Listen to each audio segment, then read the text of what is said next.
luar biasa.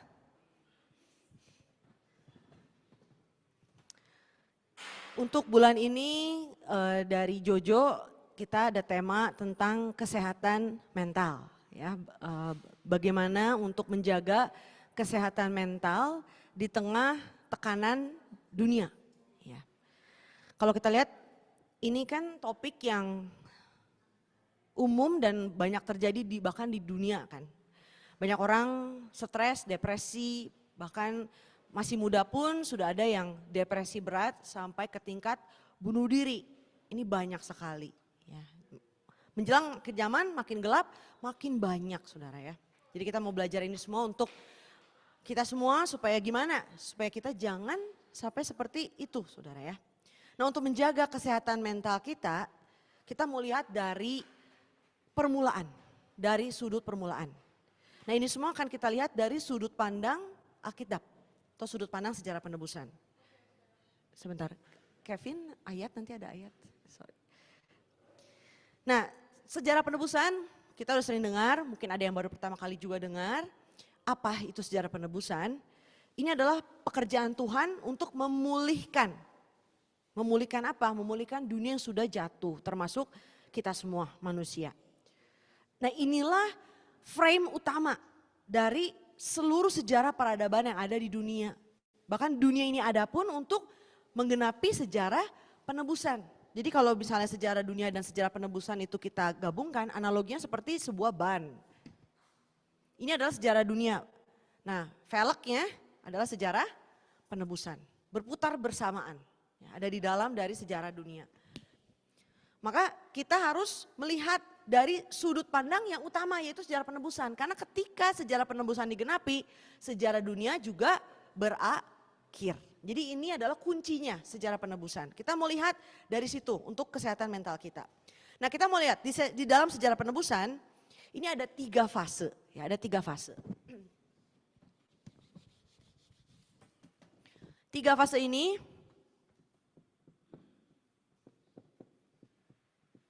saya singkat sejarah penebusan ya, 3 fase sejarah penebusan. Yang pertama adalah penciptaan, lalu kejatuhan, pemulihan. Yang ketiga. Kita mau lihat dulu dari yang pertama, dari penciptaan. Ya. Nah kita mau lihat Kejadian 1, 26 sampai 27.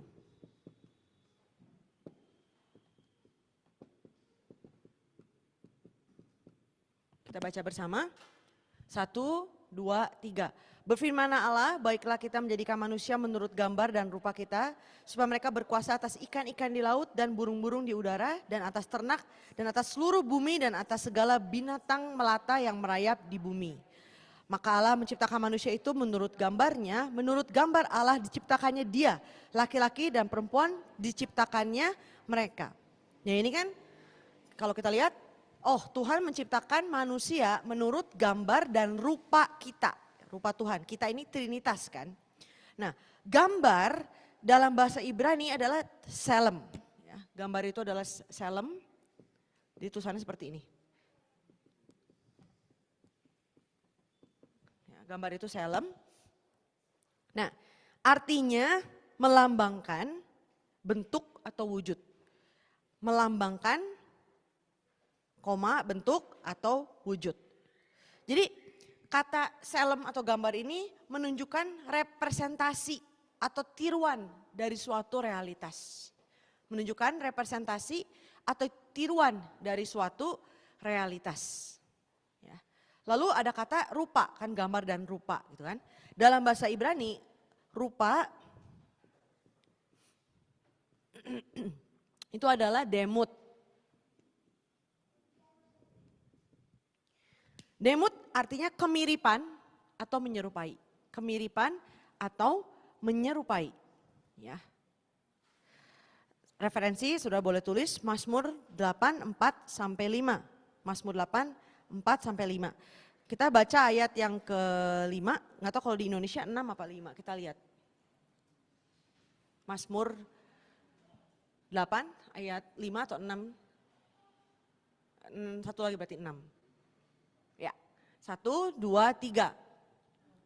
Engkau telah membuatnya hampir sama seperti Allah dan telah memakainya dengan hampir sama dengan Allah. Bukan Allah tapi hampir sama. Ya. Jadi ini adalah makna dari gambar dan rupa. Jadi pada mulanya aslinya kita itu semua seharusnya hampir sama dengan Allah. Tapi apakah demikian saat ini kondisi kita? Tidak. Ya, tidak. Kalau kita lihat gambaran Tuhan itu seperti apa?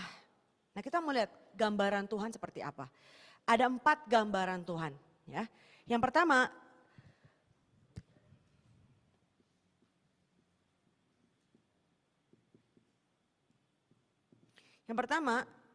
gambar moral.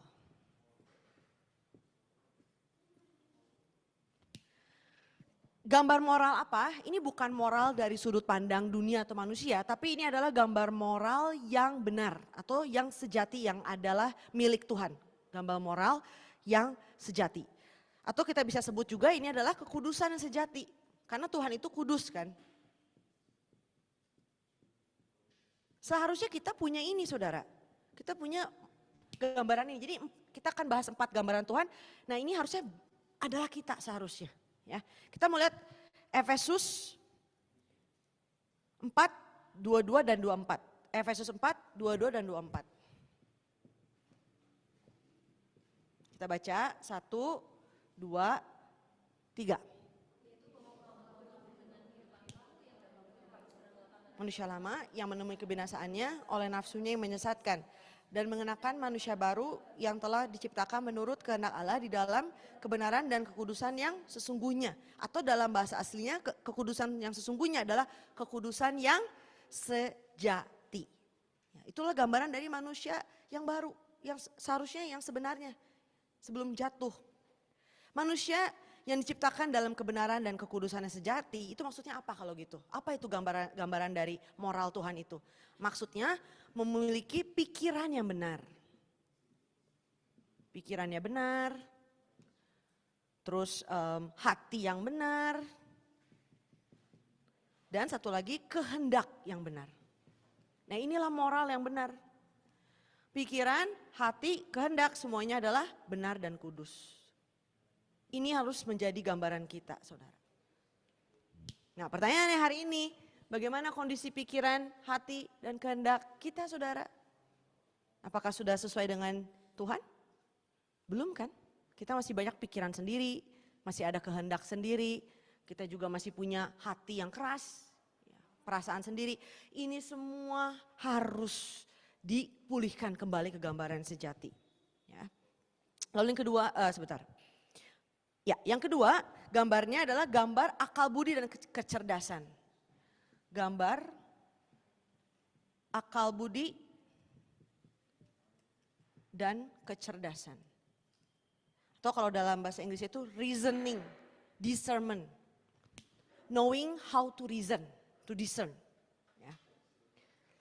Nah, manusia menerima akal dan kecerdasan yang benar dari Allah. Sebenarnya pada mulanya seperti demikian. Makanya Adam dia bisa menamakan binatang, semua binatang. Ya. Kalau saudara bayangin saudara punya toko, produknya misalnya udah ribuan, pusing gak saudara ngaturnya? Nah ini Adam bisa namain semua binatang yang jumlahnya itu ada berapa. Ya. Jadi bukan sembarang kecerdasan dan hikmat saudara ya. Apa itu akal budi saudara? Apa itu akal budi? Akal budi adalah kemampuan untuk membedakan benar dan salah, baik dan jahat, tapi secara tepat. Kalau kita memiliki akal budi yang sesuai dengan gambaran Tuhan, kita memiliki kecerdasan sesuai yang Tuhan berikan, kecerdasan yang benar, maka kita akan bisa memahami, merasakan, bertindak untuk menguasai segala ciptaan. Sesuai dengan kehendak Tuhan. Bukankah waktu Adam diciptakan dia diberikan otoritas atas ciptaan saudara? Ya kan? Kalau sekarang Apakah manusia masih memiliki otoritas itu? Masih gak? Buktinya apa? Buktinya apa kita kehilangan otoritas? Sandra, buktinya apa manusia kehilangan otoritas dari Tuhan setelah jatuh? Toel, Ical, buktinya apa, Cal?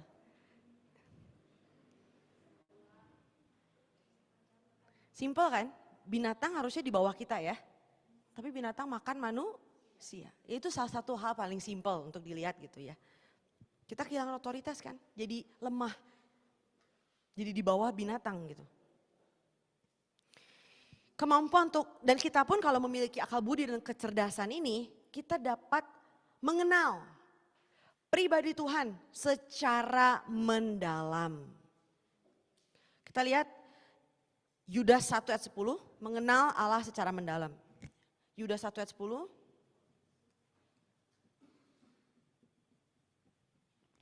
Satu, dua, tiga. Akan tetapi mereka menghujat segala sesuatu yang tidak mereka ketahui. Dan justru apa yang mereka ketahui dengan nalurinya seperti binatang yang itulah yang mengakibatkan kebinasaan. Tuh, seperti binatang yang tidak berakal. Jadi kita yang tadinya dikasih akal budi oleh Tuhan, gambar ini hilang. Sekarang disamakan dengan binatang. Karena yang membedakan manusia dengan binatang, ya binatang gak punya akal budi dan kecerdasan. Nah jadi apa itu tanpa akal budi? Dalam bahasa Yunani, kata tanpa akal budi adalah alogos. Alogos. Logos itu adalah firman. Firman Tuhan. Jadi kalau alogos artinya tanpa firman Tuhan. Jadi gak memiliki firman Tuhan. Tanpa firman Tuhan. Alogos. Ya. Tidak memiliki akal budi berarti tidak memiliki firman. Dan akibatnya tidak dapat memahami yang kudus dan benar. Ya. Gambar yang ketiga. Boleh saya hapus ya?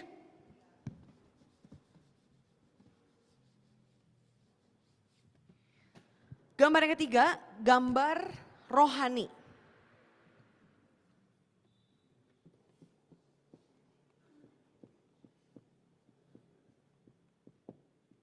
Gambar rohani.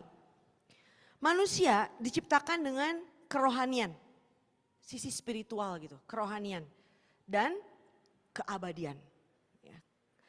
Orang yang memiliki sisi rohani itu mengalami kehadiran Allah dalam hidupnya.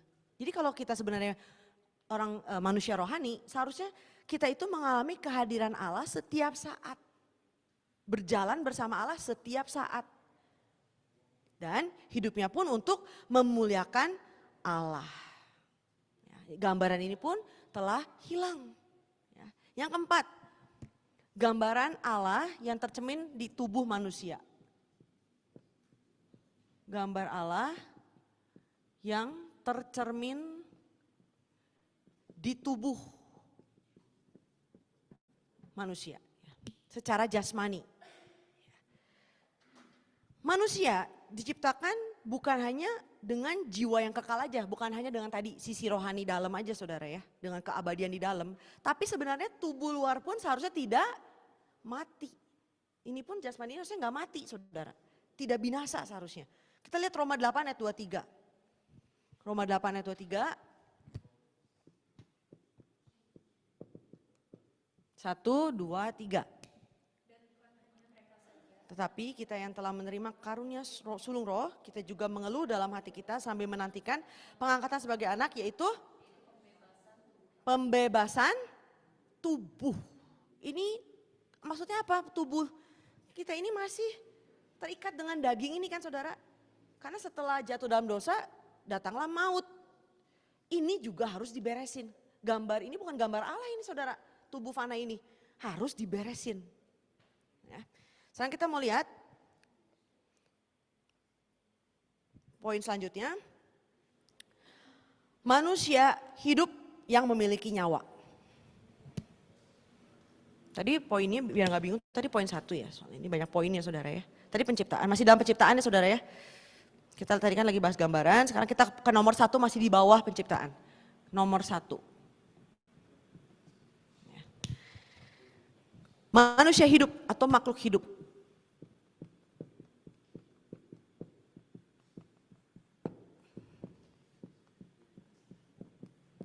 Manusia memiliki nyawa.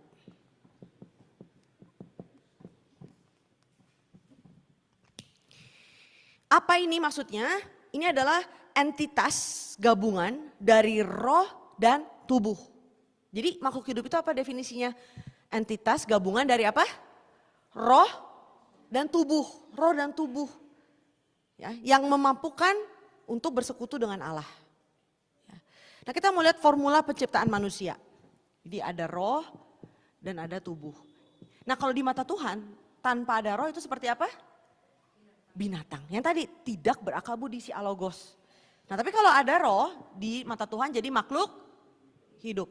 Atau manusia yang bernyawa baru jadi manusia di mata Tuhan. Nah, kita lihat Kejadian 2, 6-7.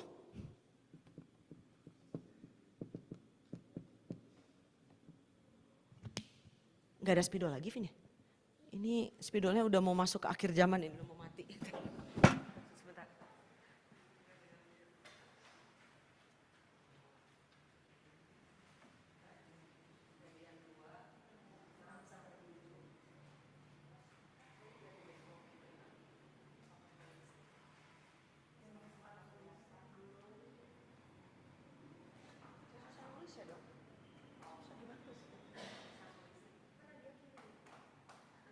Sebelah sini ya. Oke, Kejadian 2, 6-7. Wih, belum diganti. Oke, kalau ada Alkitab boleh baca ya.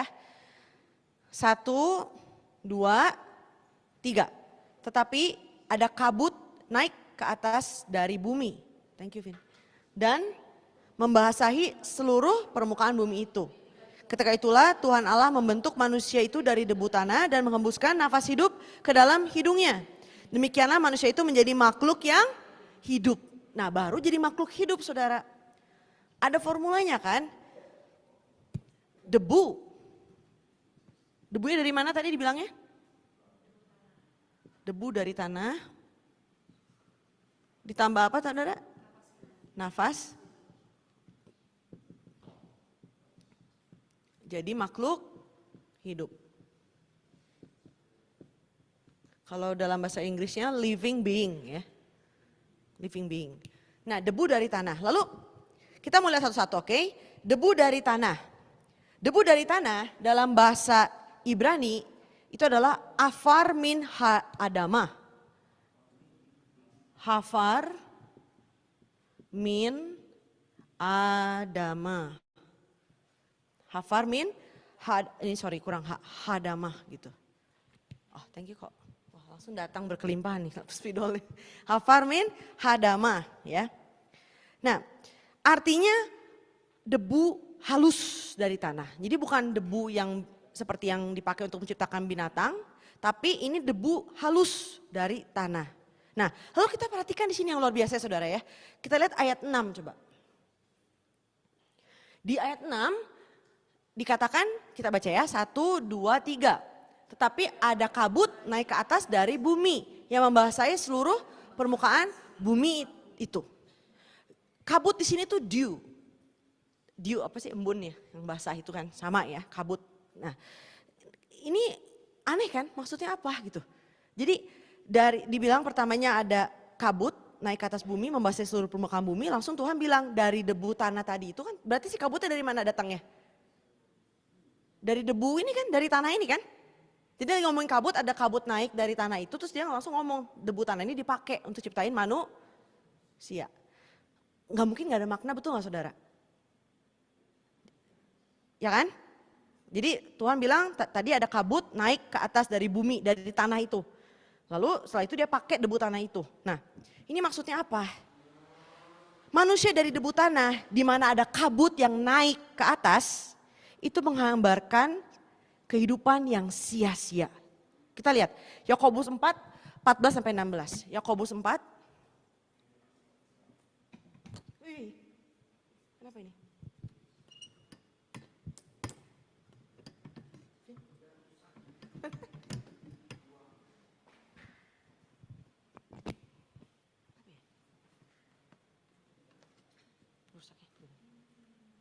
Oke.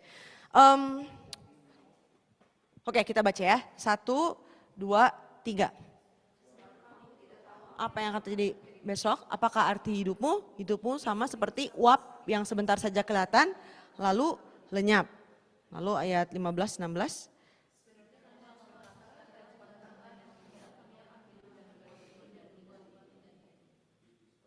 16.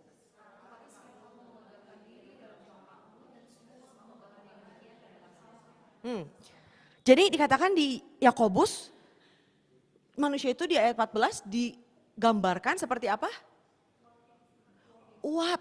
Ini sama, konotasinya sama dengan kabut yang naik tadi dari tanah itu. Itulah kehidupan kita di dunia ini. Sia-sia, ada sementara, tiba-tiba kan kabut gitu kan. Sementara ada, tiba-tiba hilang. Sudah gitu udah gak ada lagi. Ya. Itulah kehidupan kita saudara di bumi ini. Lalu yang kedua, nafas hidup. Ada nafas hidup kan? Nafas hidup dalam bahasa Ibrani, nismat hayim. Nismat hayim. Kata nafas di Kejadian 2 ayat 7 ini, kata nafas sendiri itu adalah neshama. Ya. Nafas ini ada neshama. Neshama. Neshama artinya nafas dan juga memiliki makna roh. Ya. Nafas atau roh. Jadi bukan artinya cuma nafas saja, tapi dia pun artinya roh. Ya. Kita tahu ini roh siapa saudara? Roh Allah. Ya, roh Allah. Bahkan dalam terjemahan versi King James Version, neshama ini diterjemahkan sebagai roh Allah. Ya. Nah, Yohanes 6 ayat 63 berkata bahwa roh Allah itu adalah firman Tuhan. Dan firman Tuhan ini memberikan hidup. Daging sama sekali tidak berguna. Jadi perkataan Tuhan adalah roh. Dan membuat kita jadi makhluk hidup. Neshama ini. Ayub 3:2 ayat 8. Ayub 3:2 ayat 8. 1, 2, oh belum. 3:2 ayat 8. Tetapi roh yang di dalam manusia dan nafas yang maha kuasa itulah yang memberi kepadanya pengertian. Makhluk hidup dalam bahasa Ibrani nepes haya.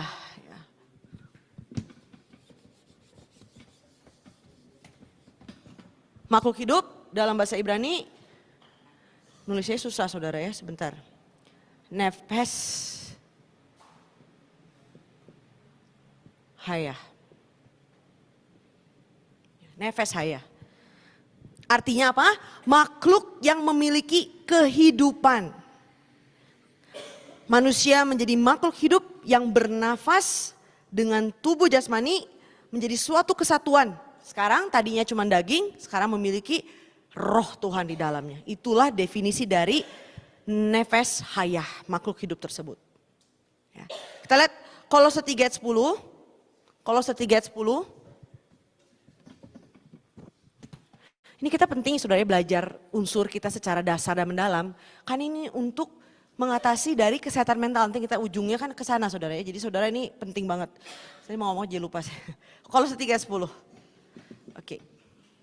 1, 2, 3. Dan telah mengenakan manusia baru yang terus menerus diperbaharui untuk memperoleh pengetahuan yang benar menurut gambar kaliknya. Nah, kata pengetahuan di sini dalam bahasa Yunani adalah epignosis.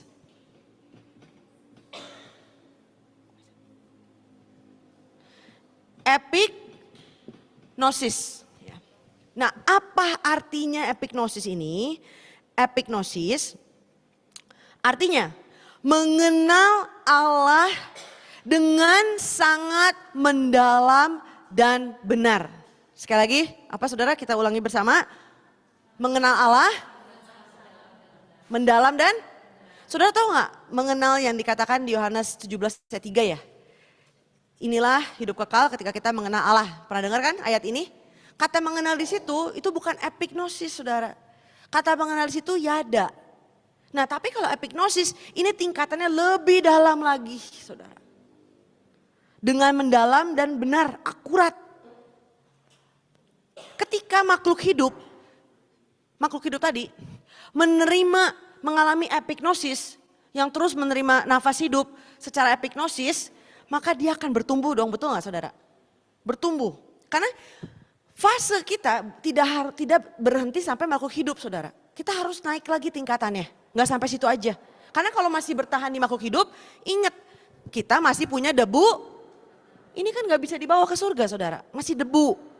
Ini harus diberesin sampai ke tingkat ini udah gak ada lagi, naik tingkat. Nanti kita akan naik tingkat bersama kemana, kita akan naik tingkatnya. Ya, menjadi manusia roh atau manusia yang menghidupkan. Udah bukan makhluk hidup lagi tapi manusia roh atau makhluk yang menghidupkan. Lewat apa? Epignosis, menerima pengetahuan yang bukan cuma di surface gitu atau di permukaan gitu ya, bukan hanya di permukaan tapi benar-benar mendalam sekali dan akurat dan benar. Jadi kalau kita nggak meluangkan waktu belajar Alkitab dengan benar, dengan intens, baca Alkitab dengan sungguh-sungguh, baca buku seri sejarah penebusan dengan sungguh-sungguh, bisa mencapai epignosis? Nggak bisa, tidak bisa. Mungkin kita bisa klaim, aku orang percaya, aku sudah mendengar sejarah penebusan, aku sudah terima firman, saya dengar firman, saya juga selalu ke gereja. Tapi saudara, jika firman tidak ada di dalam diri kita, itu semua sia-sia. Firman di dalam diri kita artinya firman itu bekerja. Jika firman itu tidak bekerja dalam hidup kita, artinya firman masih di luar diri kita. Walaupun saudara klaim saya sudah terima sejarah penebusan, saya sudah begini begitu. Ingat Matius 7, 21-23. Mereka yang Tuhan bukankah aku begini, Tuhan bukankah aku begitu. Tapi gak ada firman di dalamnya. Firmannya gak bekerja saudara. Kehidupannya gak berubah, karakternya gak berubah. Gak ada yang terjadi ya, ke gereja iya tapi tidak ada yang terjadi. Artinya firman masih di luar diri kita. Tidak ada epignosis. Ya. Kalau kita menerima firman Tuhan dengan benar, maka manusia dalam diri kita, manusia dalam kita akan terus menerus diperbaharui. Terus menerus diperbaharui. Lalu melalui akal budi yang telah kita terima, manusia dapat mengenal Allah dengan mendalam. Kalau mengenal Allah dengan mendalam, hasilnya kita dapat menyembah Allah dengan benar. Kenapa menyembah Allah tidak dalam roh dan kebenaran? Karena tidak mengenal siapa Allah yang kita sembah. Jadi punya konsep sendiri. Yang ibadah yang baik kayak gimana, dengan caraku, dengan apa yang aku pikir baik. Itu semua tidak dikenal Allah saudara. Hanya dengan mengenal Allah dengan benar dan akurat, baru kita bisa menyembah Allah dalam roh dan kebenaran. Kalau kita menyembah roh dalam kebenaran, hasilnya apa setelah itu? Hidup kekal. Hidup kekal. 1 Korintus 51 sampai 52 sudah tulis aja, nanti baca di rumah. 1 Korintus 15 51 sampai 52. Ya, sebentar. Lalu yang poin besar kedua, kita mau masuk kepada kejatuhan.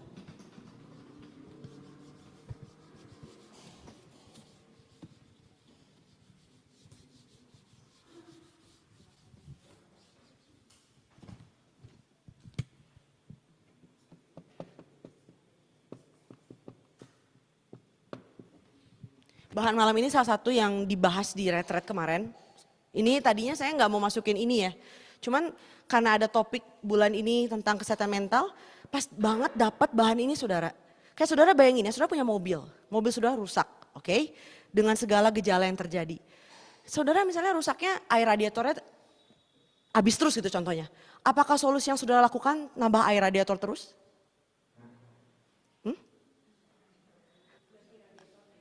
Tuh harus ganti. Sekarang gini, saya gak mau depresi, saya gak mau stres, tapi gak diberesin akarnya, bisa saudara? Gak bisa kan? Jadi kita harus kembali ke unsur kita tuh apa. Ini kunci yang bikin kita bisa bertahan di akhir zaman. Ya. Kejatuhan sekarang. Kejatuhan, kita lihat poin 1 dari kejatuhan, perjanjian perbuatan dan ketidaktaatan.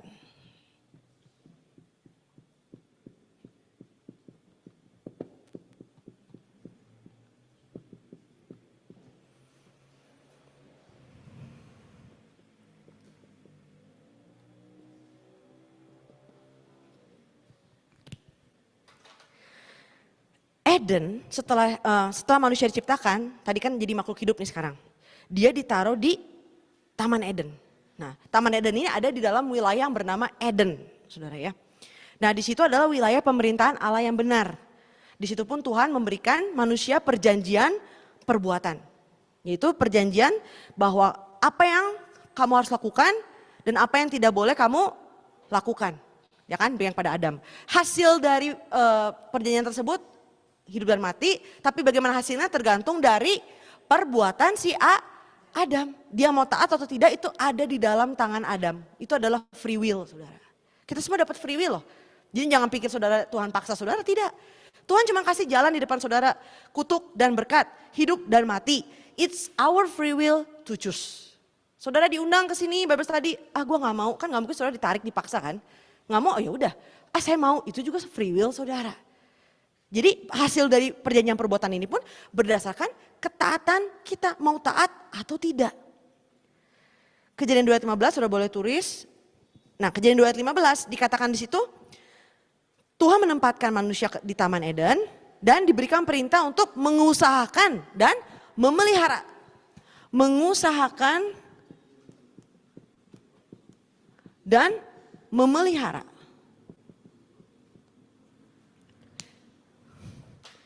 Lalu ada juga larangan. Jadi dua hal yang harus dilakukan apa saudara? Mengusahakan dan memelihara. Dua hal yang harus dilakukan. Tapi ada juga hal yang tidak boleh dilakukan. Yaitu memakan pohon pengetahuan baik dan jahat. Yang itu gak boleh dilakukan. Namun yang terjadi, apa yang terjadi saudara? Hasilnya ternyata mereka tidak taat. Jatuh. Kenapa perempuan itu bisa jatuh dalam godaan ular? Karena ia gagal untuk sepenuhnya percaya kepada firman Tuhan dan mentaatinya. Karena ia gagal untuk sepenuhnya percaya pada firman Allah dan mentaatinya. Kalau ketaatan itu adalah bulat saudara ya. Tidak ada celah sedikit pun kebuka begini. Kalau ada kebuka sedikit sudah tidak taat di mata Tuhan. Jadi namanya ketaatan cuman ada ya dan amin. Kalau manusia cenderung taatnya itu dengan kompromi, dengan excuse. Oh ya gue ibadah, gue jaga hari Tuhan loh. Ya tapi kan gak boleh terlalu gitu juga lah ya, balance lah hidup ya, gak apa-apa lah gini dikit. Itu manusia. Dari luar, oh taat ya. Tapi hatinya kompromi saudara. Ngerti ya maksudnya ya? Tidak boleh seperti itu. Ini yang terjadi pada Hawa. Ya gak apa-apa lah, kali makan 1-2 buah, it's okay, Tuhan juga ngerti kali ya. We cannot do that saudara ya. Tidak bisa. Taat itu bulat dan penuh. Ya dan amin. Referensi Amsal 4, 20-21. Amsal 4, 20-21. Amsal 4 ayat 23. Ya. Maka oleh karena itu kita harus menjaga hati kita saudara. Hati kita harus dijaga. Dari situlah sumber segala kehidupan. Ya. Sekarang kita lihat yang kedua, akibat dari kejatuhan.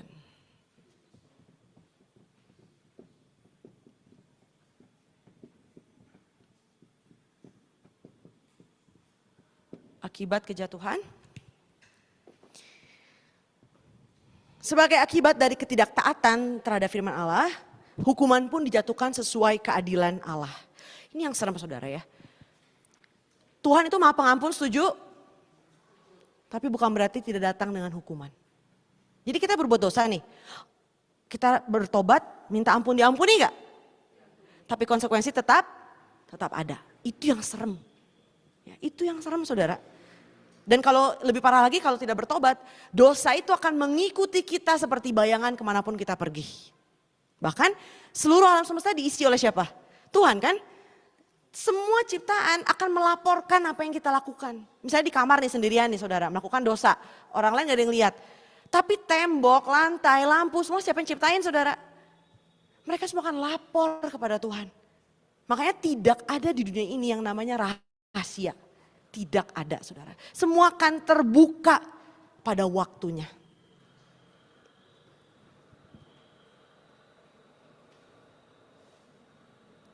Kejadian 3 ayat 8, setelah mereka jatuh dalam dosa, lalu Adam dan Hawa bersembunyi.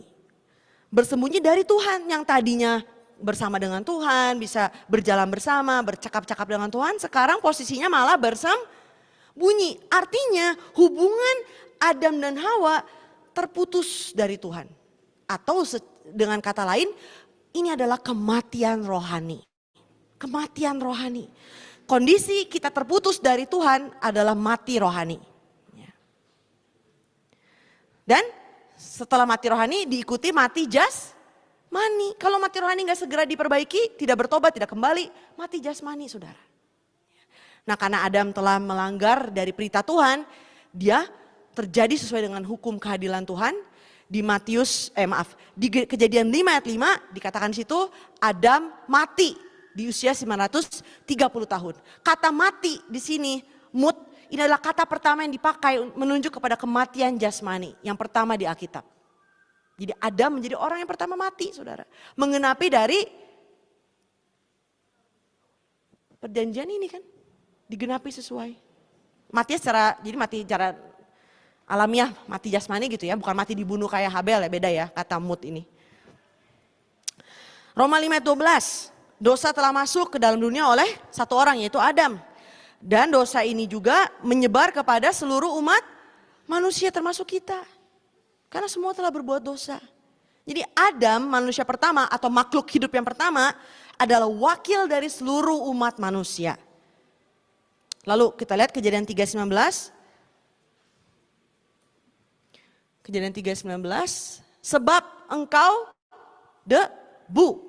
Dan engkau akan kembali menjadi debu. Jadi balik lagi kan posisinya. Tadi udah dapat nafas kehidupan, dia nggak taat, dia terpisah dari Tuhan, dia kembali menjadi debu. Nah yang lebih menyedihkan lagi, udah kembali menjadi debu, ada tambahan bonusnya saudara. Kan tadi udah bilang dosa itu datang dengan konsekuensi. Tidak bisa lari dari konsekuensinya saudara, walaupun diampuni ya. Kita lihat Kejadian 3 ayat 18. Jadi kalau kita mau berbuat dosa, ingat konsekuensinya saudara. Kejadian 3 ayat 18. Kita baca 1, 2, 3. Semak duri dan rumput duri yang akan dihasilkan. Dan tumbuh-tumbuhan di padang akan menjadi makananmu. Nah sekarang bukan hanya menjadi debu tanah aja. Tapi tanahnya ini menghasilkan apa sekarang saudara setelah kejatuhan? Duri dan semak duri dan rumput duri. Artinya apa? Tanah ini itu kan menyimbolkan hati manusia kan saudara.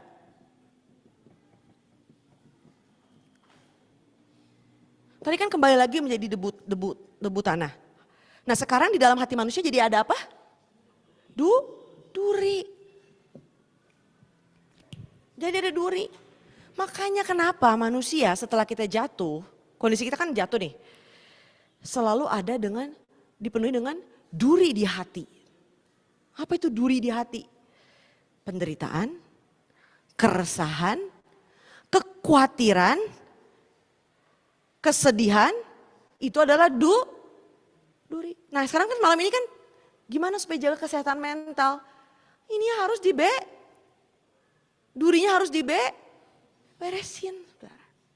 Ini pusatnya, jadi percuma saudara.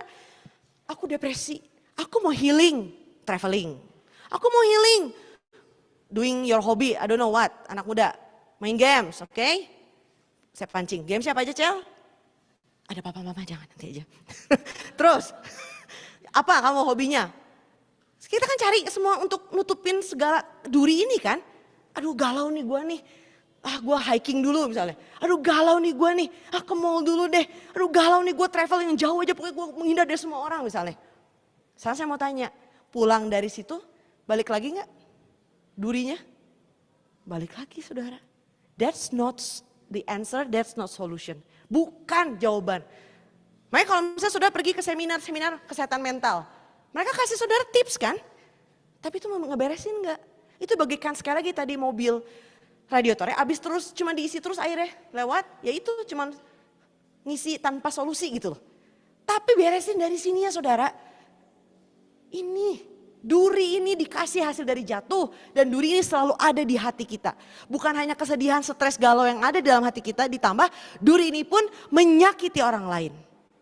Makanya manusia cenderung saling menyakiti. Menyakiti. Makanya kita bilang Roma 3 ayat 4. Semua manusia adalah pendusta. Hanya Tuhan yang benar, saudara. Saudara bilang, oh dia teman baikku yang sejati. Saudara tahu isi hatinya enggak? Apakah di hati manusia tidak ada iri hati? Oh, my friend, precious. Tapi di hati, sebel pisan gue malunya. Belum kan gak ada yang tahu saudara isi hatinya. Belum iri. Oh my friend, enaknya hidup dia dalam hati nih ya. Enaknya hidup dia ya, gini gue kok gini. That's human. Don't trust man, saudara. Jangan percaya manusia. Dikatakan di dalam Alkitab, mereka yang percaya menaruh kepercayaan dalam manusia, dikutuk tadi tanah ini dikutuk kan? Dikutuk dengan duri. Saudara percaya manusia, saudara akan dapat semakin banyak duri. Jadi kalau depresi galau, ya ini harus diberesin si duri ini. Ya, bagaimana kita akan nanti bahas ya. Amsal 22 ayat 5. Amsal 22 ayat 5 boleh dibaca.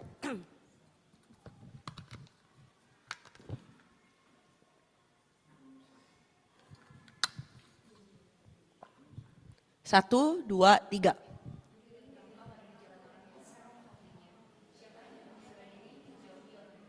Lalu kita baca juga Ibrani 6 ayat 8.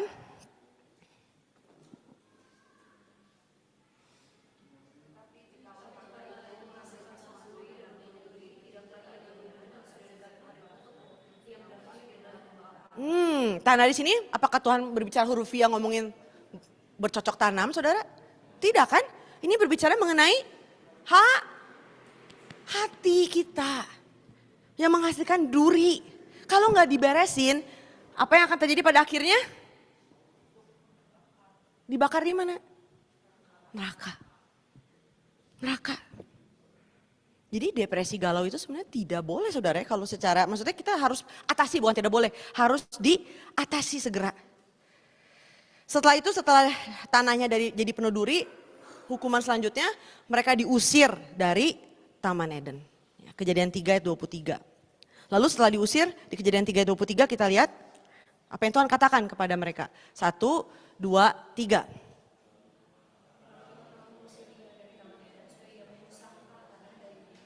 Apa yang Tuhan suruh?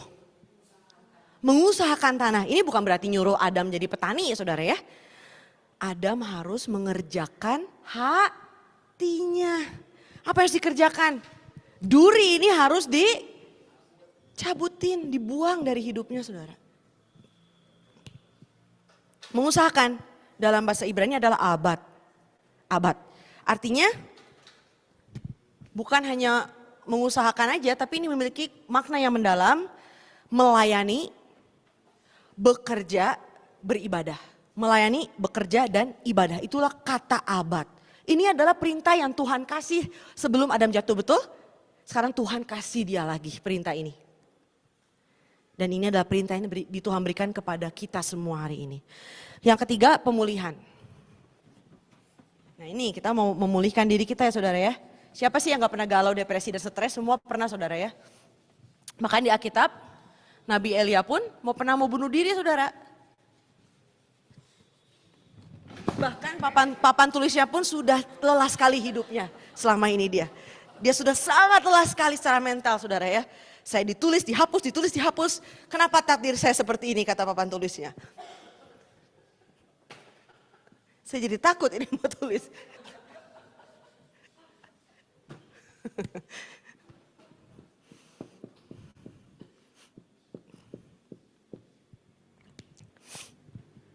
Nah pemulihannya yang nomor 1, janji benih wanita.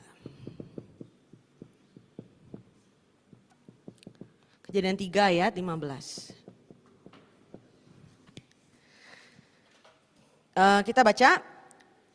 Aku akan mengadakan permusuhan antara engkau dan perempuan ini, antara keturunanmu dan keturunannya. Keturunannya akan meremukkan kepalamu dan engkau akan meremukkan tumitnya. Kita tahu ini bahwa kita pernah belajar tentang ini juga kan, bahwa ini berbicara mengenai janji kedatangan Yesus sebagai benih dari wanita, yaitu dari perawan wanita, yaitu Yesus Kristus. Ya. Nah ini adalah pertama kalinya, Kejadian 3 ayat 15 ini pertama kalinya Tuhan menunjukkan jalan keselamatan kepada umat manusia yang udah jatuh. Ini jalan pertama yang diberikan sama Tuhan. Dan sebagai jaminan setelah Tuhan berikan perjanjian benih wanita ini, Tuhan kasih jaminan saudara sebagai tanda. Tuhan berikan pakaian dari kulit binatang, itu tandanya gitu loh. Jadi tanda dari perjanjian ini, pakaian kulit binatang. Ada yang pakai jaket kulit hari ini? Nggak ada ya? Pakaian dari kulit binatang, itu dalam bahasa aslinya adalah ketonet, ya, ketonet.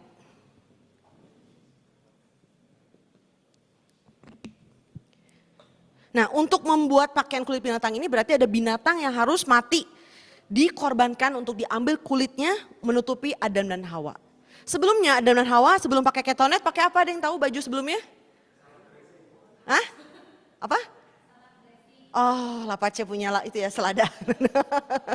Daun ara, ya kan? Tapi kalau yang dari konteks daun ara itu dia cuma nutupin bagian bawah aja. Kalau dalam bahasa aslinya. Tapi kalau ketonet ini,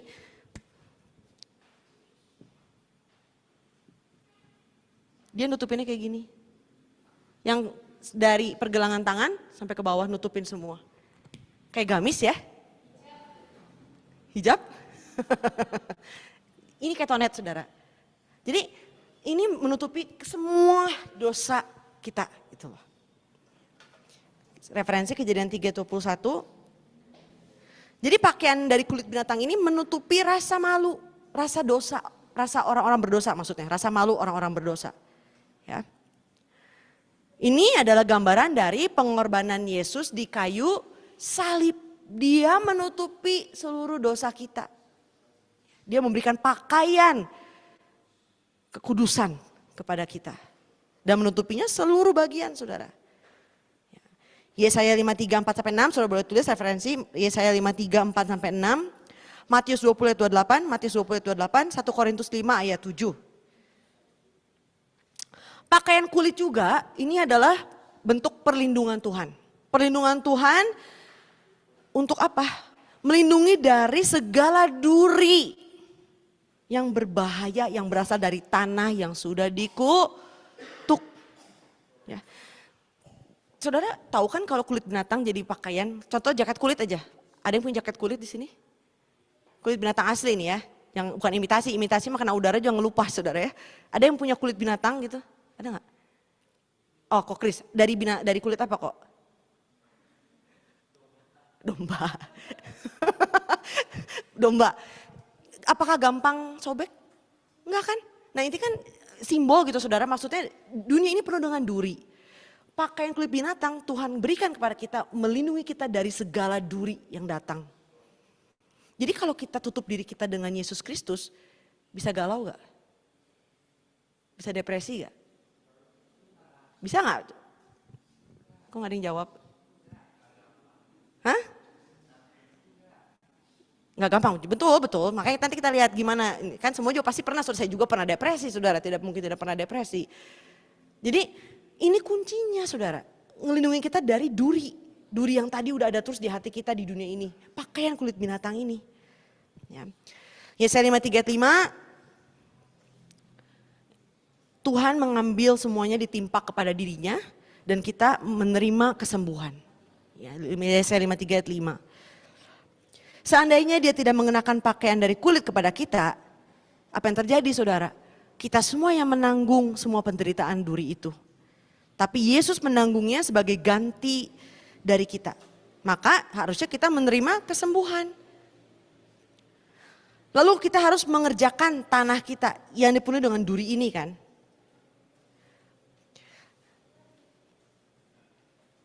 Saudara boleh tulis referensi dulu Ibrani 9:12. Jadi Yesus mengerjakan pekerjaan penebusan ini untuk menutupi segala malu dosa kita hanya berapa kali? 1 kali untuk selamanya. Ya, nanti dia akan datang kedua kali, tidak ada lagi hubungannya dengan dosa, tapi untuk keselamatan. Ya. Nah, yang kedua, ia mengutus anaknya benih wanita sebagai pengenapan janjinya. Gitu ya. Yang kedua, ia mengutus Yesus Kristus ya biar gak pusing. Yesus Kristus sebagai benih wanita untuk menggenapi perjanjian. Benih wanita.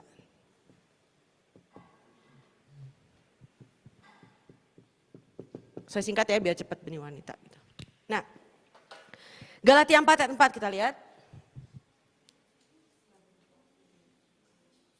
Setelah genap waktunya, maka Allah mengutus anaknya yang lahir dari seorang perempuan dan takluk kepada hukum Taurat. Ini adalah penggenapan dari janji benih wanita di Kejadian 3:15, yaitu kedatangan Yesus Kristus ke dunia ini. Ya. Nah, dikatakan setelah genap waktunya yang merupakan penggenapan dari hukum Taurat.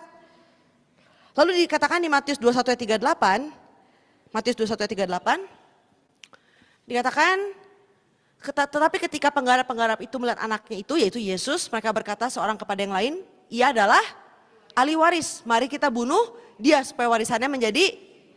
Nah, kata warisan di sini saudara ya, kata warisan di sini dalam bahasa Yunani adalah kleronomia. Kleronomia. Kata kleronomia ini adalah kata yang sama dipakai untuk tanah perjanjian diberikan kepada Abraham. Jadi Yesus datang memberikan warisan kepada kita apa saudara? Tanah sorgawi. Yesus datang tujuannya itu memberikan kepada kita tanah sorgawi. Nah pertanyaannya, Yesus diterima apa ditolak? Diterima apa ditolak?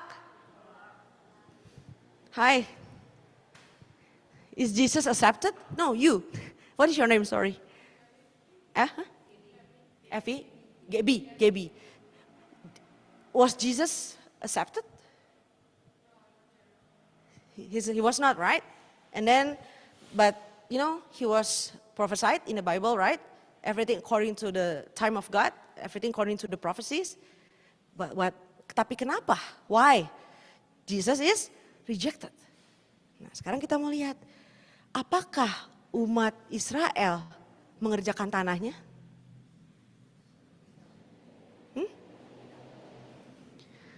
Umat Israel tidak mengerjakan tanahnya. Yang Tuhan perintahkan kepada Adam kan perintah diberikan kepada kita semua termasuk umat Israel, betul nggak? Sebagai keturunan Adam. Pertanyaannya apakah mereka mengerjakan tanahnya? Tidak mengerjakan hatinya. Buktinya apa? Duri yang ada di dalam hati mereka, itulah duri yang menyalibkan Yesus. Dicambuk dengan duri, dimakotai duri, dipaku dengan duri. Semua duri. Itu ada duri yang tadi hasil dari kutukan, karena tidak dikerjakan, akhirnya menyalibkan Yesus dengan duri itu. Ya. Jadi itulah alasannya kenapa jadinya Yesus menanggung penderitaan salib yang begitu berat. Karena manusia tidak mengerjakan tanah hatinya. Duri yang sama telah memakotai Yesus, mencambuk dan menusuk Yesus. Dihasilkan dari tanah hati kita semua. Kisah Para Rasul 13 ayat 27. Kisah Para Rasul 13 ayat 27. Kita baca 1, 2, 3.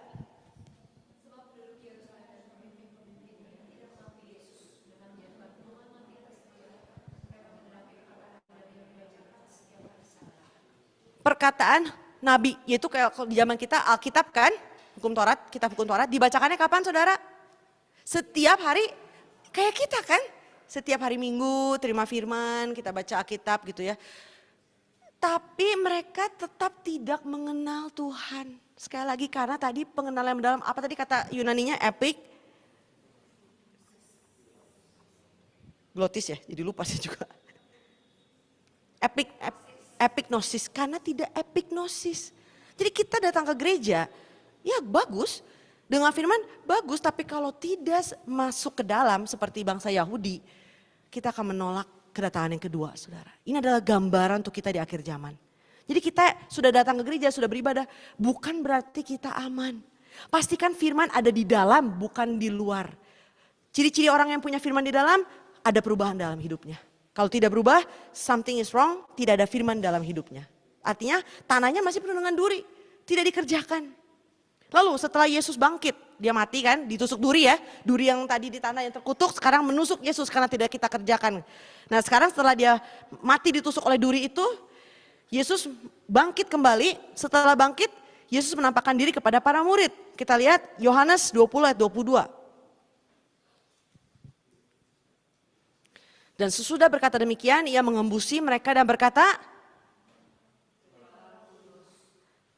Ini kan pemulihan kejatuhan, betul gak sih? Tadinya debu tanah kasih nafas hidup. Jatuh. Jadilah ada duri. Ini sama Yesus di reverse. Jatuh, durinya Tuhan ambil, dia tanggung ke dalam diri dia. Setelah itu, setelah durinya udah diambil, kita kan tadi udah kehilangan nafas hidup kan? Tuhan pulihkan lagi, Yesus kasih lagi, dibalikin lagi, luar biasa gak saudara? Ngerti gak sih atau bingung? Saya panas dingin sebenarnya, ngerti gak? Literally panas dingin, oke. Ngerti ya? Oke. Jadi Yesus datang memberikan nafas hidup yang telah tadinya hilang karena kejatuhan manusia. Roma 8, 10-11, kita baca Roma 8, 10-11. Yuk, 1, 2, 3.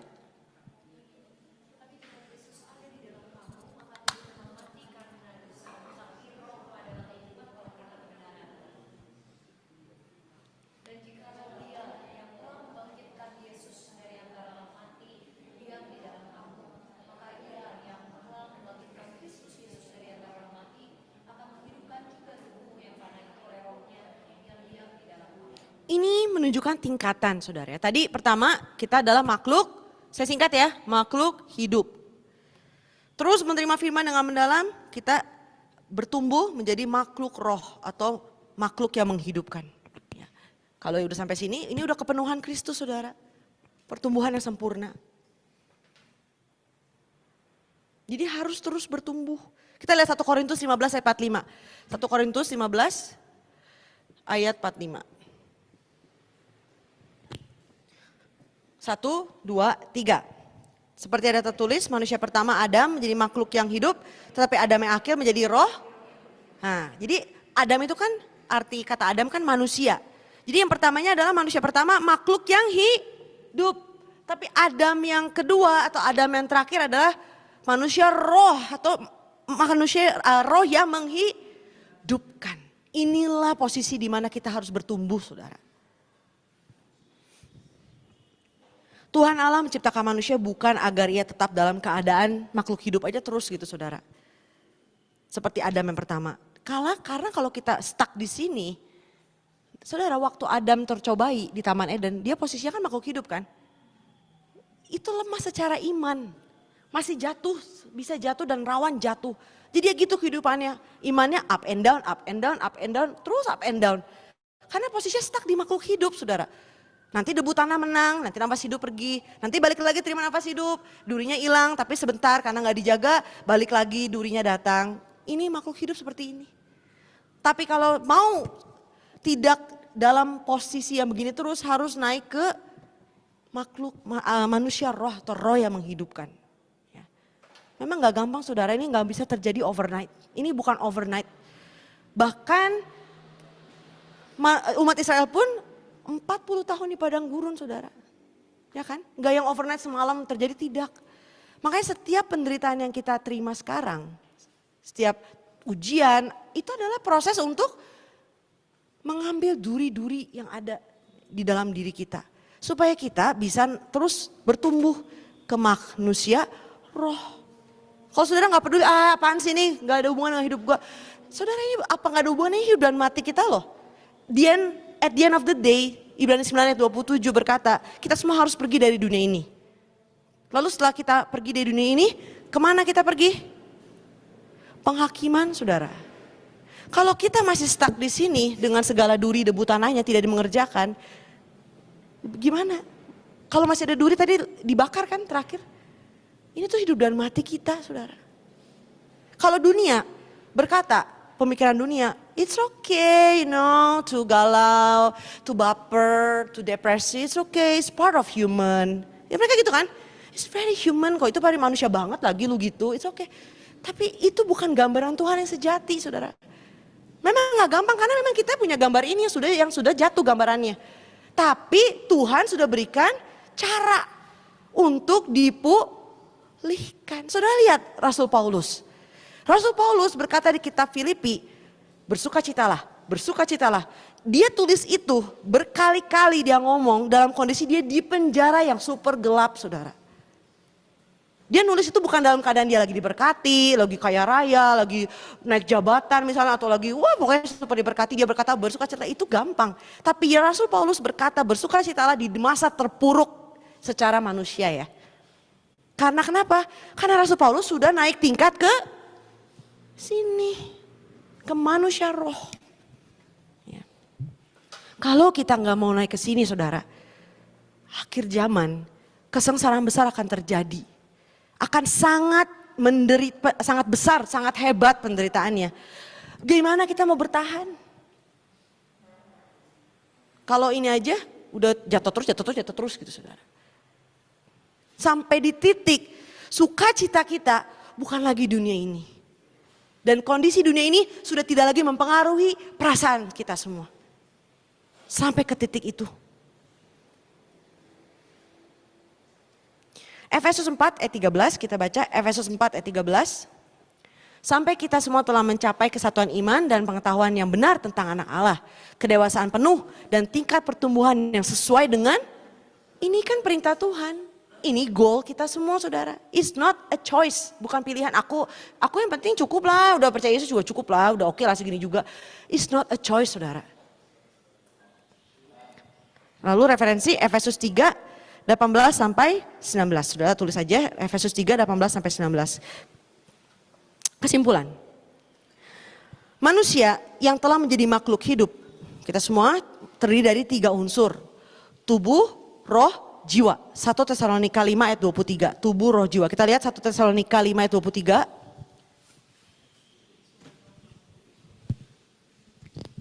Boleh dibaca 1, 2, 3.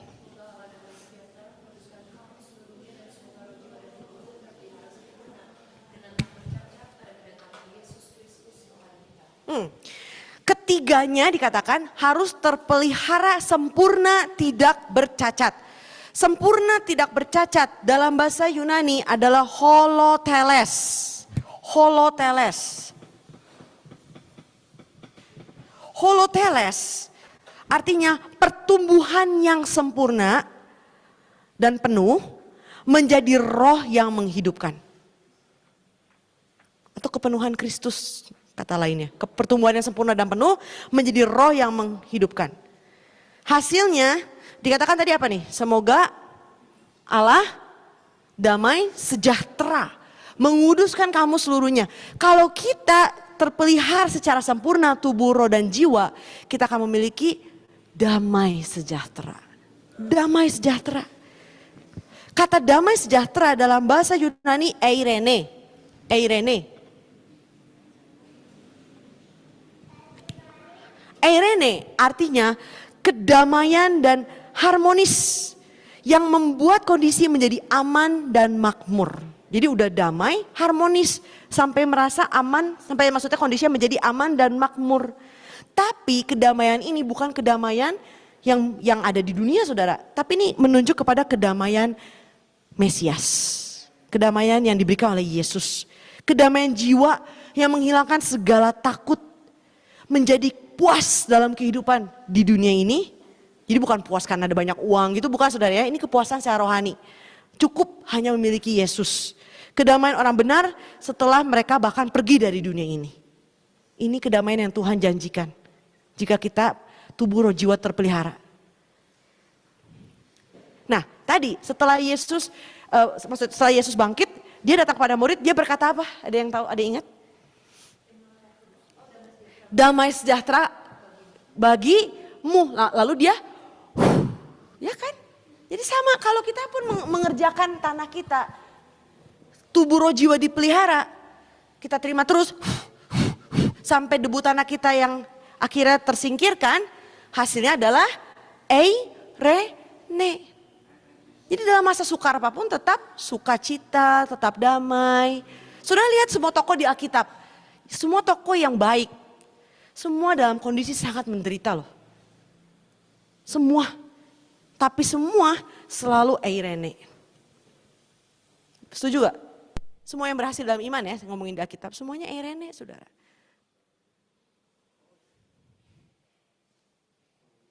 Coba saudara jadi Abraham, kasih Ishak.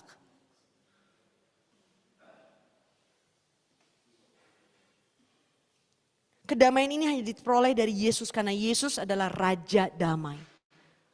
Raja Damai. Yesaya 9 ayat 6 saudara tulis. Yesaya 9 ayat 6, Yohanes 14 ayat 27. Damai ini tidak dapat diperoleh di dunia. Saudara mau cari keluar, itu bukan damai saudara. Itu kesenangan duniawi namanya. Damai cuma Tuhan yang punya. Ya.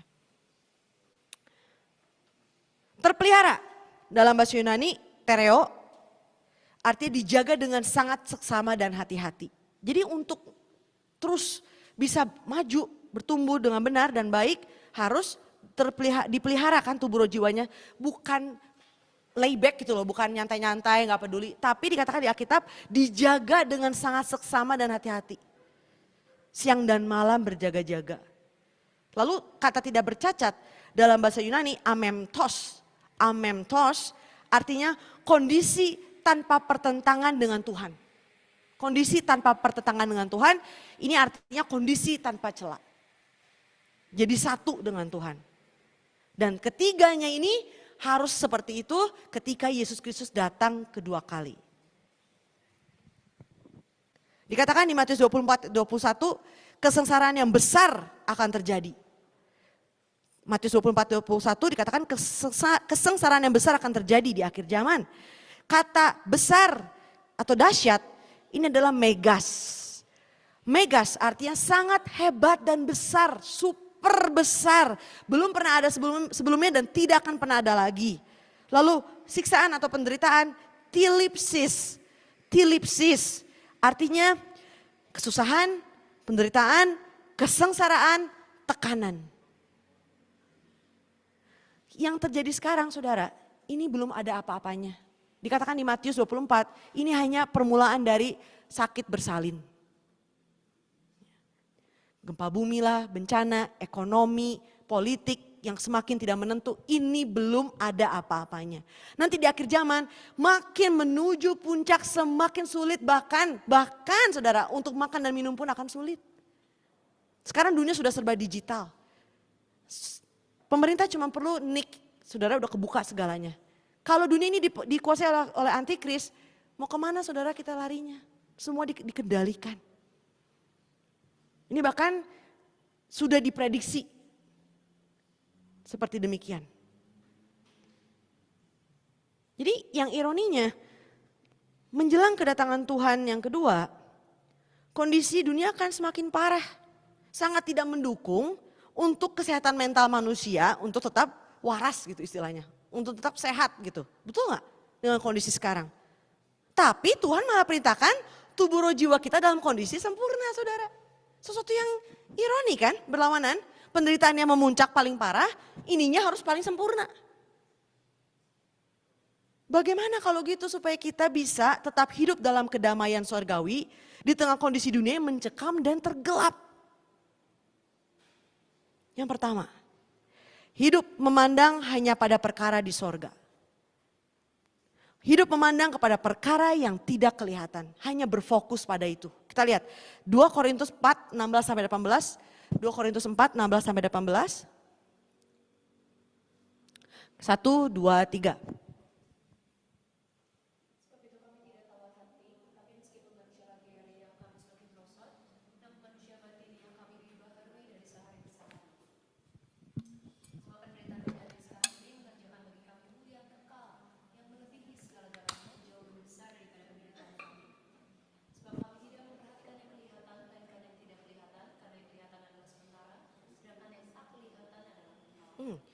Dikatakan memperhatikan hal yang tidak kelihatan. Ini salah satu kuncinya.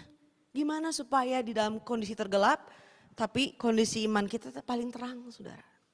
Udah gak lihat lagi di dunia ini apa yang kelihatan. Jangan taruh fokus hati, tujuan hidup saudara di situ. Di kitab Petrus dikatakan bumi ini akan dihakimi, semua akan meleleh, lenyap, hancur. Buat apa saudara taruh investasi di situ saudara? Harapan saudara, perasaan saudara, pikiran saudara untuk hal yang akan dihancurkan. Makanya kita jadi galau karena tahu ini bikin kita susah. Karena di hati kita taruh di situ. Jadi kita galau.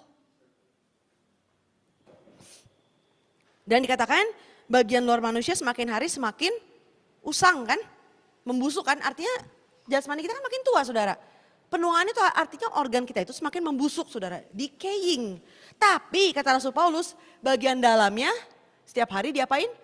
Diperbaharui. Ya sampai ini tubuh roh jiwa semua terpelihara dengan sempurna. Setiap hari harus menjadi hari gimana kita setiap hari bagian dalamnya dilahirkan kembali, diperbaharui. Kan diperbaharui seperti itu kan konteksnya. Diperbaharui lagi, dilahirkan kembali gitu. Sampai kuat dalamnya. Sampai sehat. Amsal 4 ayat 23, jagalah hatimu dengan segala kewaspadaan. Ya, karena dari situ terpancarlah segala kehidupan. Banyak orang menginvestasikan begitu banyak waktu dan uang untuk jaga kesehatan hanya bagian luarnya. Setuju? Mereka akan bayar berapapun untuk vitamin, ya kan? Suplemen lah, olahraga, untuk makanan. Pokoknya habis-habisan deh yang penting gue sehat gitu. Tubuhnya ya kan? Pertanyaannya bagaimana dengan kesehatan bagian dalamnya? Apakah kita melakukan yang sama? Kita berusaha habis-habisan, investasi habis-habisan, meluangkan waktu habis-habisan untuk kesehatan bagian dalam kita? Apakah kita meluangkan waktu habis-habisan untuk baca Alkitab, untuk berdoa, untuk melayani, untuk benar-benar mengenal firman Tuhan dengan dalam dan akurat? Apakah kita mengerjakan tanah hati kita habis-habisan untuk itu? Hosea 10 ayat 12. Hosea 10 ayat 12. Menaburlah bagimu sesuai dengan keadilan. Menuailah menurut kasih setia. Bukalah bagimu tanah baru sebab sudah waktunya untuk mencari Tuhan.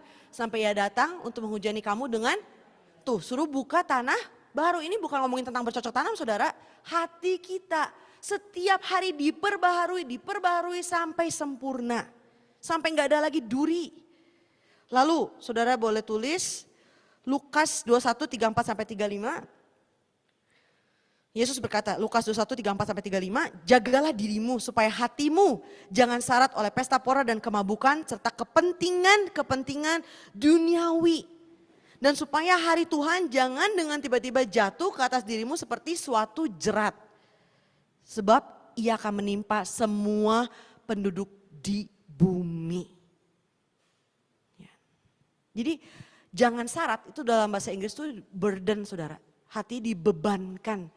Beban hati, beban mental oleh kepentingan dunia. Itu yang menambah duri kan dalam hidup kita. Makanya dikatakan di Alkitab orang yang mau jadi kaya, dikatakan seperti apa Cicen? Orang yang mau jadi kaya, oh lupa, baiklah. Seperti menusuk duri ke dalam dirinya saudara. Ada ayatnya nanti saya cari. Seperti menusuk duri kalau nggak salah. Pokoknya Timotius, kalau nggak Timotius deh kayaknya. 1 Timotius, tentang cinta uang. Mau kaya, berarti kan fokusnya hidup dunia kan? Hal-hal duniawi gitu loh, kejar. Dikatakan di Alkitab, nambah duri di hati kita. Jadi hasilnya kalau nambah duri, keluarnya damai apa depresi apa damai coba saya tanya. Keluarnya duri, makanya makin stres, makin depresi, makin susah tidur, makin menderita. Kalau udah dalamnya menderita, jasmaninya ikut, jadi sakit, jadi makin tua dan sebagainya. Ini yang Alkitab katakan. Kenapa mau jadi kaya? Kenapa mau jadi kaya? Kenapa mau jadi kaya? Serakah.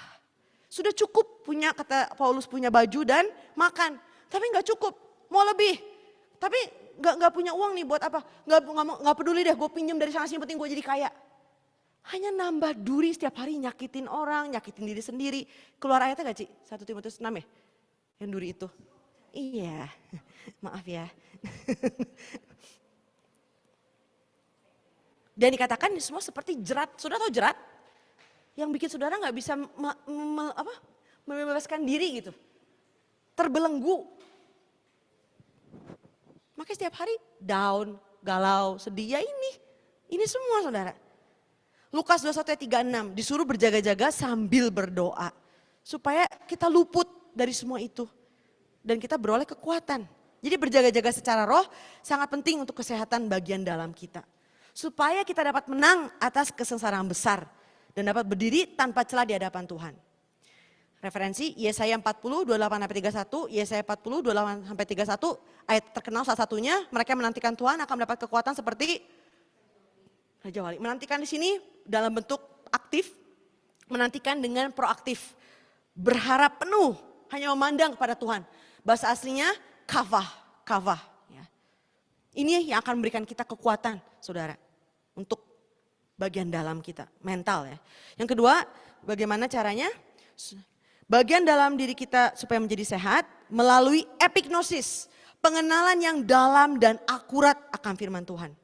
Ya. Firman Tuhan harus ada dalam diri kita. Ibrani 4 ayat 12, firman Tuhan dikatakan seperti apa? Coba kita lihat. Ini maaf ya, kita lagi beres. Ibrani 4 ayat 12, dipanik nih. Oke, 1, 2, 3.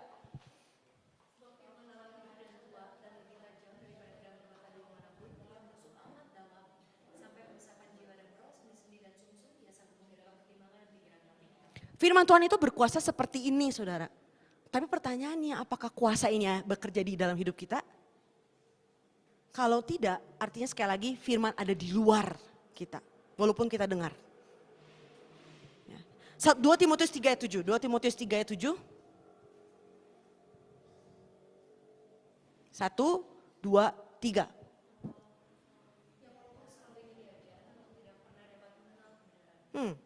Jadi ya terima tapi nggak berubah, saudara.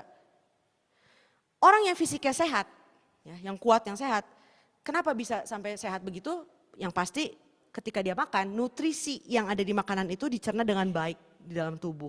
Sehingga imunnya naik, tubuhnya jadi tidak mudah sakit. Demikian juga dalam roh, saudara, bagian dalam diri kita. Kalau kita sehat dalam rohnya, kita makan firman Tuhan itu nutrisinya bekerja di tubuh kita. Mengubahkan dalamnya tubuh kita.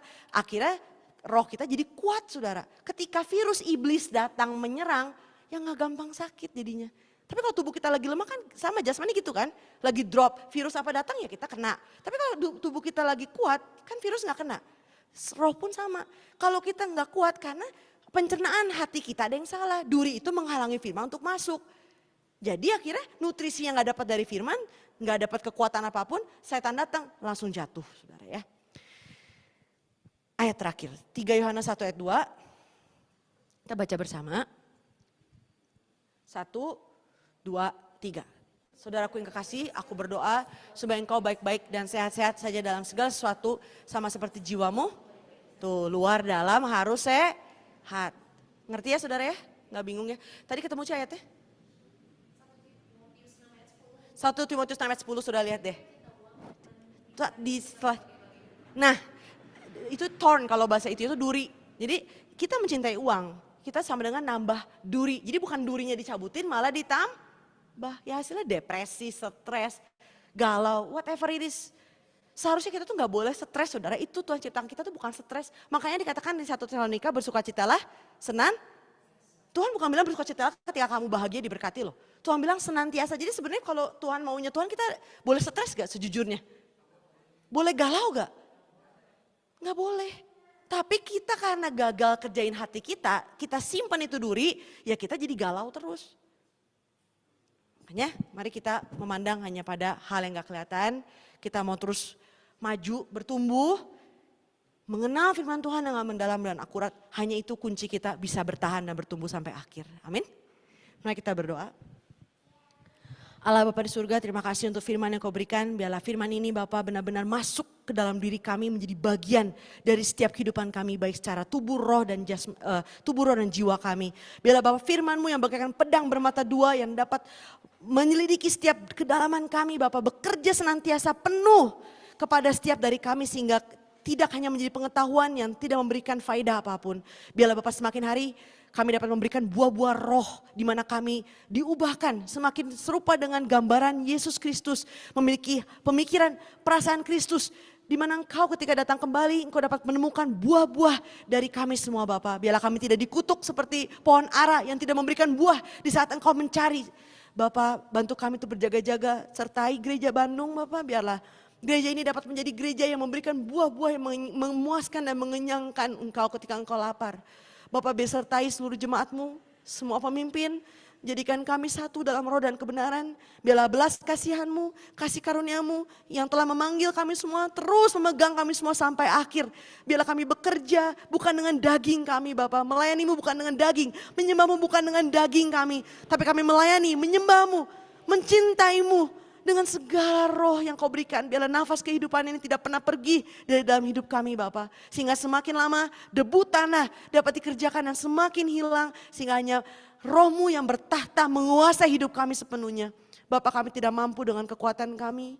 Begitu banyak duri dalam hidup kami yang terus Bapa menusuk diri kami masing-masing. Bapa, kami percaya pakaian ketonet Yesus Kristus yang telah Kau berikan menutupi kami semua. Dan kami sudah menerimanya Bapa. Bantu kami untuk menjaga agar iblis tidak mengambil segala kasih karunia. Sehingga kami mampu untuk melawan kuasa iblis. Menjaga hati kami, bersuka cita senantiasa walaupun dalam keadaan terpuruk sekalipun.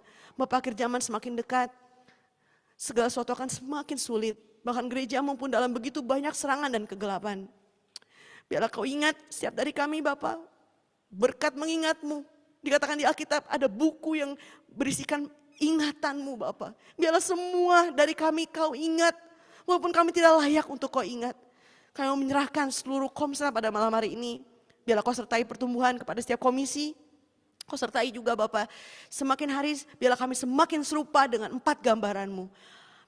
Biarlah kemuliaan dan kedahsyatan-Mu menyertai semua pemimpin dan anggota dan seluruh jemaat kudus-Mu. Hanya dengan meninggikan nama Tuhan Yesus Kristus kami berdoa dan mengucap syukur. Amin. Kita tutup dengan doa Bapa kami.